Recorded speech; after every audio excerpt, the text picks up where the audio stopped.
Hello everyone, welcome back to my channel Rajasthani blogger Orissa में आपका बहुत बहुत स्वागत है। आशा करती हूँ आप सब लोग अच्छे होंगे और आप जिस किसी भी क्षेत्र में है उसमें अच्छा कर रहे होंगे। सबसे पहले तो मैं आप सब लोगों का बहुत बहुत धन्यवाद देना चाहूँगी कि आपने मेरे बेटे को इतना प्यार दिया, सपोर्ट दिया। Thank you so much.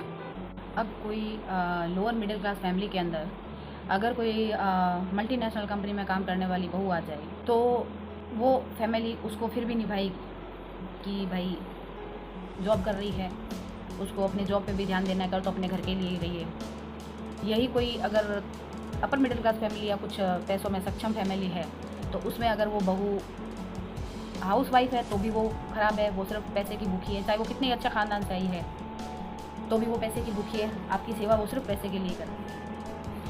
ये एक ही चीज़ समझ में नहीं आ रही है कि ये कानून बनाने का रीज़न ही क्या है, ये कानून क्यों बना है। बेटियां जब भी असुरक्षित महसूस करती है कहीं पे भी, तो वो जाती कहाँ है पहले आप मुझे बताइए? अपने पियर ही जाती है। पियर से उन्हें कौन धक्के मार के बाहर निकालता है? और ऐसे तो इस कानून की आवश्यकता थी भी नहीं, क्योंकि पिता तो अपनी संपत्ति में से बेटी को वैसे भी अधिकार दे ही देता या कुछ हक दे ही देता या उसके लिए कुछ कर ही देता अगर वो रियल में उसकी लिए एलिजिबल है, उसको अगर उसकी सख्त ज़रूरत है। तो ऐसा मुझे तो नहीं लगता कि कोई अच्छे सभ्य समाज में किसी बेटी को बिना छत के रहना पड़े। और अगर ऐसी कोई परिस्थिति आई है तो क्यों आई है, पहले ये कौन डिसाइड करेगा? ये अधिकार उसके ससुराल में या उसके ससुराल की तरफ से उसको क्यों नहीं ये अधिकार दिया जाता? क्यों नहीं उसके ससुराल की तरफ से उसकी हेल्प की जाती? क्यों नहीं उसके ससुराल वाले उसके नालायक बेटे का हक उसकी बहू को देते हैं?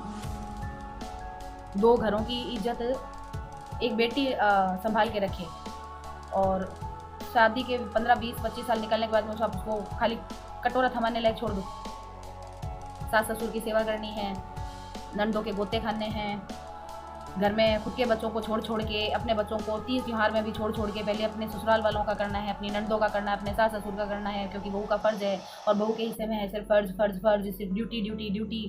अधिकार कहीं नहीं है। अधिकार मांगने के लिए अंत में भी अपने माँ बाप के घर जाओ, क्योंकि तुम्हें कानून अधिकार वही देता है। इस टॉपिक के बारे में मैं फिर भी कभी बात करूँगी। मैं बहुत टाइम से मैंने वापस बोलना शुरू किया है। मैं बहुत बड़े डिप्रेशन से और बहुत बड़ी एक विडम्बना से निकली हूँ। मैं उसके बारे में फिर कभी आपको बताऊँगी। मैं और मेरे बच्चों ने, मतलब मैंने तो चलो ज़िंदगी में कई तूफ़ान झेले हैं। ऐसी कोई बड़ी मेरी भी एज नहीं थी, मैंने छोटी एज से ही तूफ़ान झेलने चालू कर दिए थे। लेकिन मेरी किस्मत, मेरे बच्चों की किस्मत से सही जुड़ गई है, तो मेरे बच्चों ने भी छोटी एज में ही स्ट्रगल देखना शुरू कर दिया है।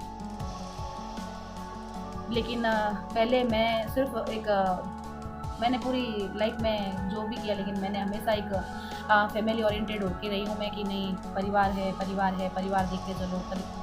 अपन वो कहते हैं ना, सामाजिक प्राणी हैं, हमें समाज में रहना है। तो परिवार मतलब बहुत ज़्यादा परिवार से प्रेम रहा है।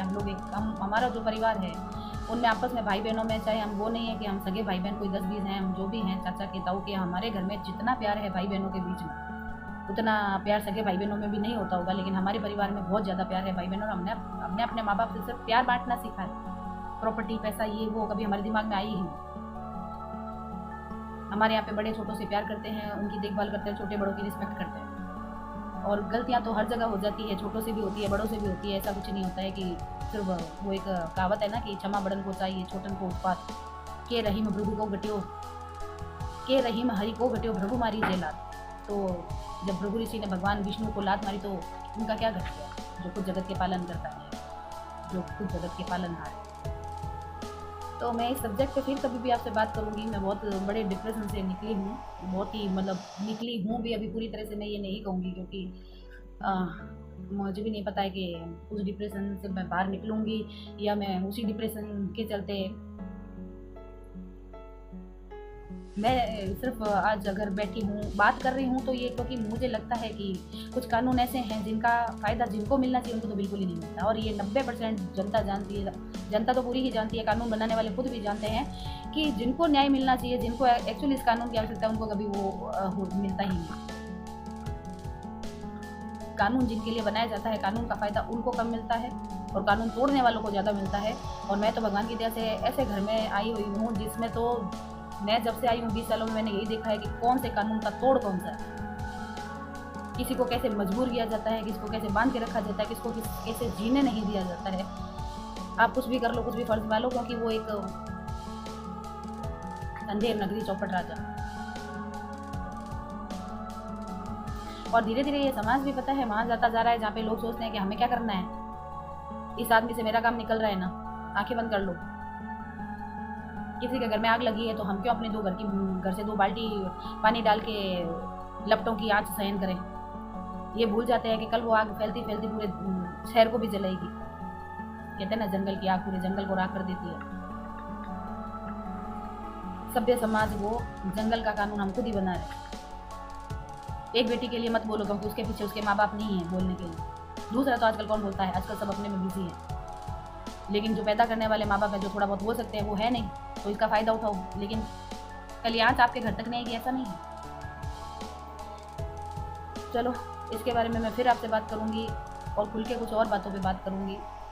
अगर आपको इसमें मैं गलत लगूँ, आप इसमें नेगेटिव पॉजिटिव कोई भी कमेंट करके आप प्लीज़ मुझे ज़रूर बताइए। और इस मुद्दे को चर्चा का विषय ज़रूर बनाइए, वरना एक दिन ये समाज किसी के बीच में उठने बैठने के लायक रहेगा भी नहीं। आज 10 साल में ही आज शहरों के माहौल एकदम चेंज हो चुके हैं। किसी में मैंने तो कभी जो एक मेल मिलाप, जो एक भाईचारा अलग अलग धर्मों के बीच में था, आप धर्मों को तो छोड़ो, खुद के घरों के बीच में मुझे तो भाईचारा दिखाई नहीं देता कहीं दूर तक।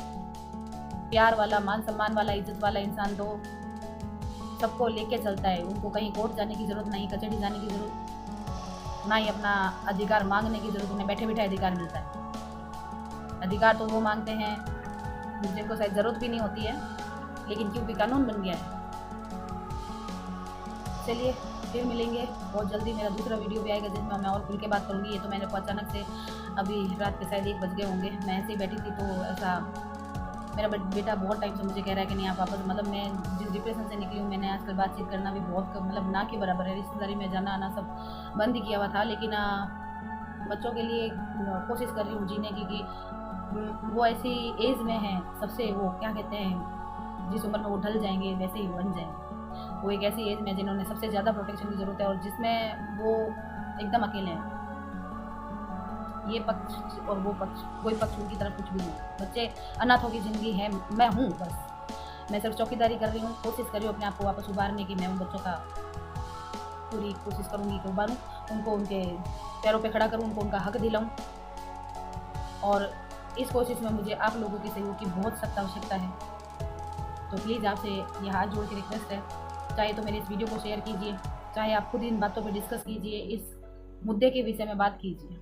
और मैं बहुत बड़ी कोई ज्ञानी हूँ नहीं। अगर आप कोई ऐसा कानून जानते हैं जिसमें बहुएं अपनी आधी से ज़्यादा ज़िंदगी अपने ससुराल में गुजार चुकी हैं और उनको 45-50 की एज में आके उसके बाद में कटोरे थमा दिए जाते हैं, उनको तुम्हारा तो यहाँ कुछ भी नहीं है ये कह दिया जाता है, तो उनके लिए भी अगर कुछ है तो प्लीज़ मुझे बताइएगा, क्योंकि मैं भी ऐसी ही किसी स्टेज पे हूँ जहाँ मेरे बच्चों को तो पूछने वाला कोई है नहीं।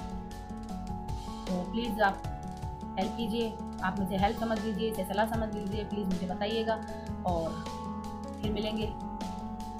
उम्मीद करती हूँ आप मेरी बात को सीरियस लेंगे और इस मैटर को सीरियसली मुझे ज़रूर मेरे साथ डिस्कस करेंगे। आपके कमेंट्स का वेट रहेगा। और प्लीज़ सब्सक्राइब कीजिए मेरे चैनल को और शेयर कीजिए अधिक से अधिक इसको, ताकि हमें भी हेल्प मिले।